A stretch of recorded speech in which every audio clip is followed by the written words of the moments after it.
So how's everything in life in North Carolina? Talk to me. It's dope. I mean, it hasn't changed that much.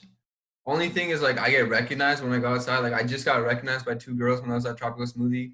I was like, Are they whispering like, "Oh my gosh, that's Curtis. Oh my gosh." yeah, and it's so awkward because I wish they would just like grow up and say hi to me. Like I can watch them stare at me for like 5 minutes. And there's like, it's like, bro, like we both know what's gonna happen. Just say hi.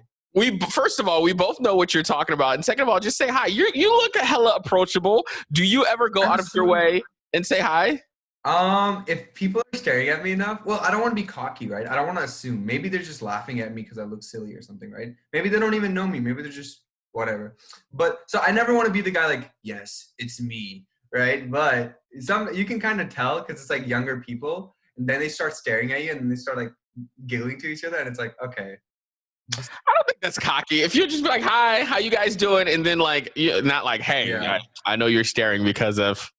Yeah, no, I know. No, I do say hi. I'm a really approachable guy. I like make conversation with everybody I meet. I think it's fun. So how's life in quarantine? Everything's good. Yeah, it's not that different because for a year, like I was off of school and I was doing online classes before anyway. Hmm. It's here, checking my email, making beats, and then I go for a walk or like I go swim in a river or something. Like I'm a quarantine person anyway. So you're the type of person that thrives in quarantine. I love attention, but you know, I'm out here getting work done. You know what I mean? Like like I used to love going to parties and like everyone would be like, oh, and I would be like, all that stuff. But for a year, I've been really focused on music anyway. So it's Hmm. different because this year I shut everything off. I was like, no more parties, no more girls, no more friends. I'm just gonna make music and I'm gonna blow up. And I was like so like focused on blowing up this year. So Right. like, I want to talk about how did you get into music? Like, how did the bug bite you? Because I was reading that it was early, right? but yeah, I started making beats when I was 14 years old. Yeah. Um, And no one taught you. no one taught me. I just went on YouTube and I just searched it up. It was kind of like, I saw Tyler the Creator and like Odd Future, and I used to listen to the early mixtapes. It was like objectively horrible. Like honestly, I listen to it now. I'm like, okay, maybe it wasn't good, but I loved it at the time, right? And it kind of gave me so much confidence because it was like, if they can do it, I can do it too. Right. I feel like no one starts out good, especially. Yeah. And I think I'm proud of that. You can go back and find my oldest songs on the internet if you want to find them. You know what I mean? I think that's cool. I think it's cool to leave like a trail of progression. I know because I feel like it will inspire the next generation coming up, Yeah. who's working on music and making beats and things like that. Yeah, 100%. I think it's good to show like, you know, the drafts too. Right. So 14-year-old, you're making beats. All right. So when did you want to put your vocals to it? Like after the beat making? Well, I've always wanted to do vocals. Like that was the main thing. But I didn't have enough courage because I never did it before. And I was like it's gonna be so lame. Like I'm such a dorky person. I can't make like, whatever. Like there's just so many excuses you can make for yourself, right?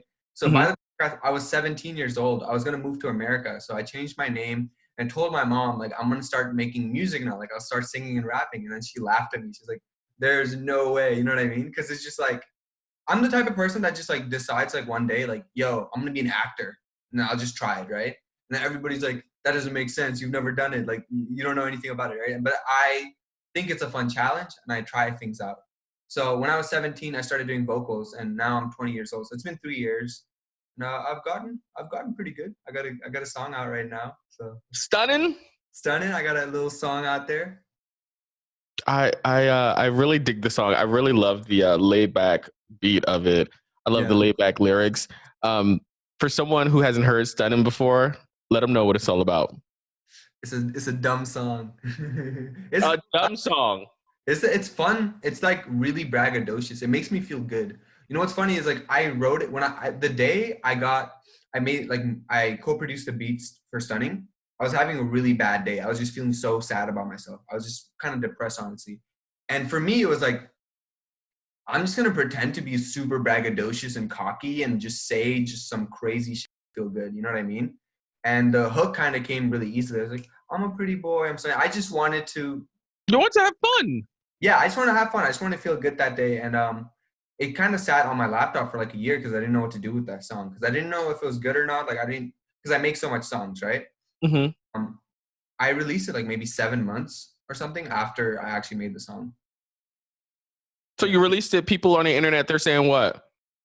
Yeah, so I knew it was a different type of song because even random people that don't listen to my music, like random kids from middle school started like hitting me up. They're like, yo, this is the one, this is your hit, man. And like, mothers were into it. So I was like, all right, this is a big one, I can tell. So I had to market it, because the mothers, I got the mother cosign. The mothers. Yeah.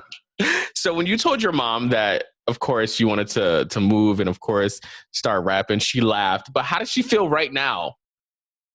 She's really proud. She's really proud. She cries a lot. Every time something happens, it's big. She cries.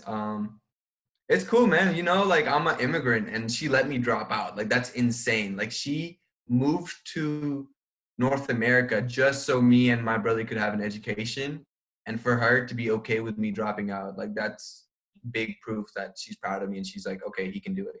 And number one, she believed in you because Yeah. she left all she knew to come over here to make sure that No, you. no, I'm in my mom's house. I'm in my mom's house. Right. I live with my mom here, yeah, in North Carolina. So you got the album coming out in October, right? Yeah. Pity Party. Pity Party. Tell us about that. Um, it's pretty different from Stunning. It's like Stunning is sort of like me having fun and trying to pretend to be somebody else so I don't feel sad. Pity Party is directly just me being honest about my sadness and how I feel.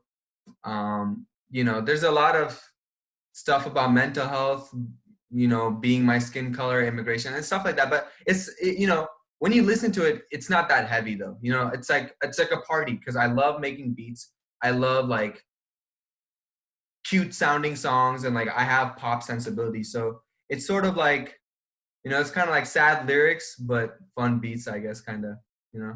Well, I think it's super important to talk about mental health. I feel like a lot of times that we don't talk Yeah. about it. I think it's great to talk about it to let people know that, if they have issues, that it's awesome to talk about. Would you Yeah, agree? my main goal for this album is to help people with like mental health issues feel comfortable being honest about it and not like keeping it a secret. Because for me, like growing up, that was such a big shame for me and it was such a stigmatized thing. And for me, like as a 20-year-old who's kind of accepted and been like even proud of the fact that I have these struggles and I can still move forward and I can like be productive and you know even almost capitalize on my pain, which is like Mhm. it was like a super sick position to be in. What are some of the things that fans are asking about the album? So Freckles was out for a bit. That was the lead single. So everybody's like, drop Freckles. Where's Freckles? Drop Pity Party. I don't know. Most people haven't heard it. You know what I mean? Like it was out for a bit, honestly, but then I took it down just because, I wanted to do videos and stuff and Corona happened. So it kind of derailed my whole system. So like very small percentage of my fans know about it. So it's almost like everybody is like playing catch up almost. You know what I mean? Mm-hmm. Like there's like meme pages, like there's like meme pages people make for me. It's like about the album and stuff. It's pretty cool. So, what are some of the in your spare time? What do I do in my spare time? Mm-hmm. Okay, so I'm kind of crazy because this year I deleted everything. Like I was like no video games, no friends, no girls, whatever, and I was just working on music.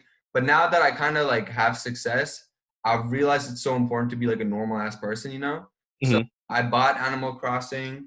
I go to the river all the time and I swim in the river with my brother and I go like hiking in like this hill.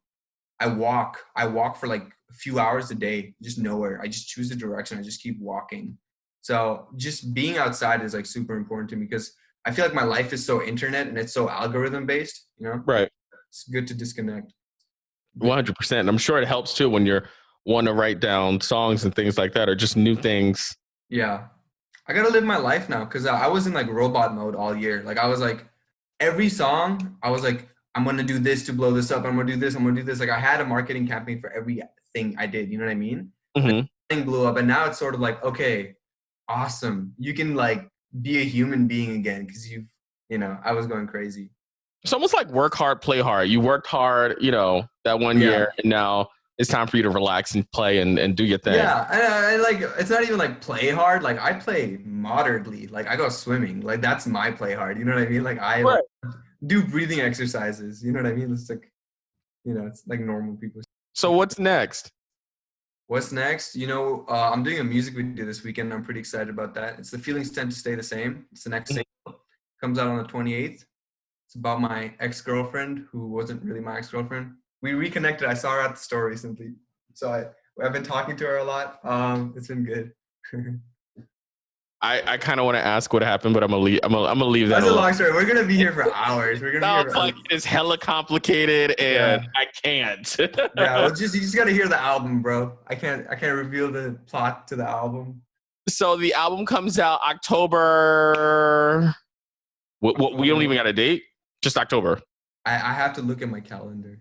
Okay, well, you know what? You do that. You let us know so we can tell everybody on the air. And dude, I appreciate you jumping on and chatting with us. Yes, sir. I had fun. Awesome. Thank you. Cool. Thank you.